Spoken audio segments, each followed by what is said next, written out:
மீனராசி அன்பர்களுக்கு கொஞ்சம் விடுதலை அப்படின்னு சொல்லலாம். ஏதோ ஒரு இக்கட்டான நிலையிலிருந்து மீண்டு வந்திருக்கீங்க அப்படின்றத தாராளமாக சொல்லலாம்.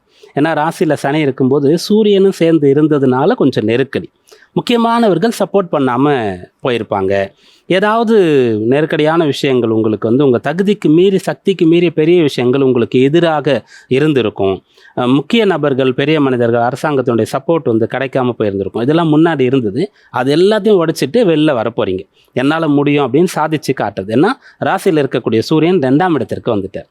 அப்புறம் 3ஆம் இடமான தைரிய ஸ்தானத்தில் தன்முயற்சி சுயமுயற்சின்னு சொல்லக்கூடிய ஸ்தானத்தில் சுக்கிரன்னு சொல்லக்கூடிய கிரகம் இருக்கிறதுனால ரொம்ப கிளவராக பிளான் பண்ணி அதை எக்ஸிக்யூட் பண்ணுறது அப்படின்னு சொல்லக்கூடிய விஷயங்கள்.